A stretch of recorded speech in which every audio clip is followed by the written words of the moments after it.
Party ने क्या काम किया है उसको पहले समझ लीजिए, उसके बाद वोट करिए। हमारे इस भारत के संविधान में देवी देवताओं के चित्र थे, भगवान राम, कृष्ण, भगवान महावीर, गौतम बुद्ध, छत्रपति शिवाजी महाराज, गुरु गोविंद सिंह, राजा विक्रमादित्य, राजा भरत, सबके चित्र थे, हनुमान जी के। लेकिन उसको निकलवाया था कांग्रेस ने। तो वोट देने के पहले इसको याद रखिएगा, आप वोट किसको देना चाहते हैं। हमारे संविधान निर्माता चाहते थे कि वंदे मातरम भारत का राष्ट्रगान बने, लेकिन कांग्रेस ने होने नहीं दिया। जनगण मन को भारत का राष्ट्रगान बनवा दिया और वंदे मातरम के लिए कोई प्रोटोकॉल नहीं बनाया। यह महापाप भी कांग्रेस ने किया था। पूरा का पूरा आजादी का आंदोलन भगवा झंडा से हुआ था, भगवा झंडा ओम निशान। लेकिन जब भारत का राष्ट्रीय झंडा क्या हो, इस पे जब डिसाइड होने की बात आई तो कांग्रेस ने भगवा झंडा का विरोध किया था। बाबा साहब अंबेडकर संस्कृत को राष्ट्रभाषा बनाना चाहते थे, कांग्रेस ने उनका प्रस्ताव स्वीकार नहीं होने दिया, उनका प्रस्ताव रिजेक्ट करवा दिया था। सरदार पटेल को सब लोग चाहते थे, सरदार पटेल प्रधानमंत्री बने, नेहरू जी ने पटेल को प्रधानमंत्री नहीं बनने दिया। डॉक्टर अंबेडकर को चुनाव में हरवा दिया था, यह काम भी नेहरू जी ने किया था। डॉक्टर अंबेडकर को इस्तीफा देने के लिए मजबूर किया था नेहरू जी ने। श्यामा प्रसाद मुखर्जी जी को इस्तीफा देने के लिए मजबूर किया था नेहरू जी ने। संविधान में आर्टिकल 35A जोड़ा था कांग्रेस ने, आर्टिकल 370 जोड़ा था कांग्रेस ने और स्पेशली नेहरू जी ने। और उसके कारण कश्मीर में हजारों हमारी बहन बेटियों का सुहाग उजड़ गया, हजारों परिवार बर्बाद हो गए, कश्मीर से पलायन हुआ। उसका मूल कारण था आर्टिकल 35A और 370, जिसको जोड़ा था संविधान में कांग्रेस ने। वक्फ पैक्ट बनाया था सबसे पहली बार नेहरू जी ने 1954 में, उसके बाद इंदिरा जी ने मजबूत किया, राजीव जी ने और मजबूत किया, नरसिंह राव ने और मजबूत कर दिया, मनमोहन सिंह ने और मजबूत किया। यह महापाप किया है कांग्रेस ने। आज सरकार के बाद जो सबसे ज्यादा जमीन है वो वक्फ बोर्ड के पास है। तो आप चाहते हैं कि यह वक्फ पैक्ट खत्म हो न खत्म हो, ये सोच समझ के वोट करिएगा, क्योंकि कांग्रेस जिसने वक्फ पैक्ट बनाया है वो तो नहीं खत्म करेगी इसको। मठ मंदिरों को कंट्रोल करने के लिए 35 कानून बने, उसमें ज्यादातर कानून कांग्रेस ने बनाए। कांग्रेस ने मजार, दरगाह, मस्जिद, चर्च के लिए एक भी कानून नहीं बनाया। मठ मंदिरों को कंट्रोल करने के लिए कई कानून बनाए। वोट देने के पहले इसको भी याद रखिएगा।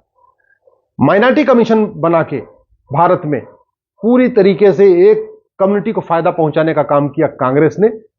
माइनॉरिटी अफेयर मिनिस्ट्री सबसे पहली बार बनी 2006 में, ये भी बनाया था कांग्रेस ने।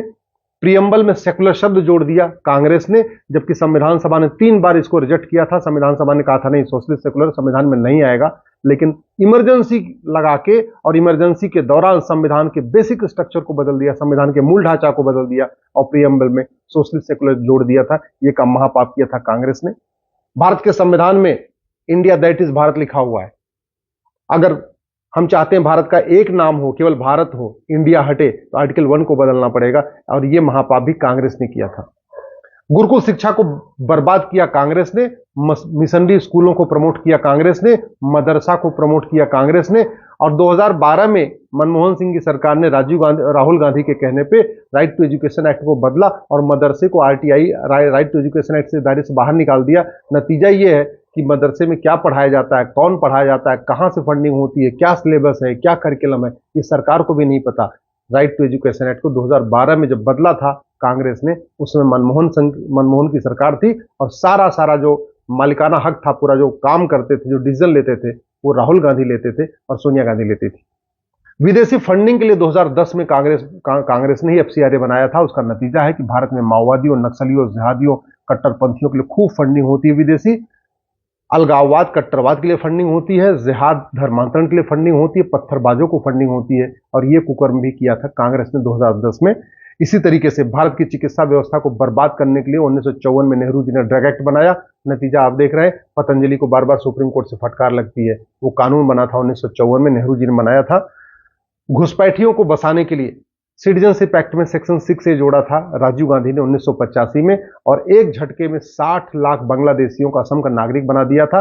पूरी असम की डेमोग्राफी बदल चुकी है उस सेक्शन 6A के कारण। और यह महापाप भी किया था कांग्रेस ने। चीन को जमीन दिया कांग्रेस ने, पाकिस्तान को जमीन दिया कांग्रेस ने, म्यांमार को जमीन दिया कांग्रेस ने, UN की परमानेंट मेंबरशिप चीन को दे दिया कांग्रेस ने, लंका को अपनी जमीन दे दिया कांग्रेस ने। हमें जाति के आधार पर बांटा कांग्रेस ने, हमें भाषा के आधार पर बांटा कांग्रेस ने, हमें क्षेत्र के आधार पर बांटा कांग्रेस ने, हमें अगड़े पिछड़े के आधार पर बांटा कांग्रेस ने, हमें दलित बनाम सवर्ण के आधार पर बांटा कांग्रेस ने। भारत में वहसी दरिंदों के नाम पर सड़क मोहल्ले गलियां चल रही हैं। चीन भी गुलाम था, लेकिन जैसे चीन आजाद हुआ उसने सारे गुलामी के नाम मिटा दिए, गुलामी के निशान मिटा दिए। कांग्रेस ने एक भी गुलामी का नाम नहीं बदला। आज भी अगर आप दिल्ली, जिसको युधिष्ठिर ने बसाया, वहां जाके देख लीजिए, युधिष्ठिर, भीम, नकुल, सहदेव के नाम पे एक भी सड़क मोहल्ला गली नहीं है, लेकिन बाबर, हुमायूं, तुगलक, गजनी, गौरी के नाम पे सड़क मोहल्ले गलियां हैं। तो सारे के सारे गुलामी के वहशी दरिंदों के नाम पे जो सड़क मोहल्ले गलियां थी, उनका नामकरण किया कांग्रेस ने, और जो पहले से चले आ रहे थे अंग्रेजों काल से, उसको आगे बढ़ाया कांग्रेस ने। कांग्रेस ने कभी वहशी दरिंदों के नाम पे जो सड़क मोहल्ले गलियां थी उसको रीनेम नहीं किया, उसको किसी और के नाम पे नहीं किया। गुलामी के निशान को बरकरार रखा कांग्रेस ने, और कांग्रेस ने तो गुलामी के निशान को लीगलाइज करने के लिए बाकायदा 1991 में प्लेस ऑफ वर्शिप एक्ट बना दिया था, और कहा कि अयोध्या का मुकदमा कोर्ट से जरिए हल होगा, बाकी और कोई मुकदमा कोर्ट में जाएगा नहीं। तो कांग्रेस ने, चाहे वो भद्रकाली हो, चाहे भोजशाला हो, चाहे अटाला हो, चाहे जितने भी हमारे मठ मंदिर वसी दरिंदुन तोड़ा, उसको रिस्टोर करने का प्रयास नहीं किया, बल्कि उसको लीगलाइज करने के लिए 1991 में प्लेस ऑफ वर्शिप एक्ट बना दिया था। गुलामी की कुरीतियों को बरकरार रखा कांग्रेस ने। आर्टिकल 13 कहता है कि कोई भी गुलामी की कुरीति अब नहीं रहेगी जब भारत आजाद हुआ, लेकिन कांग्रेस की सरकार ने 3 तलाक, हलाला, मुताह, मिस्यार, तहर्रुस, तलाके हसन, तलाके हसन, तलाके बाइन, तलाके किनाए, इन सब को बरकरार रखा कांग्रेस ने। नाम बदला है, नियत नहीं। महाठगबंधन की जरूरत नहीं। आज ही लें संकल्प।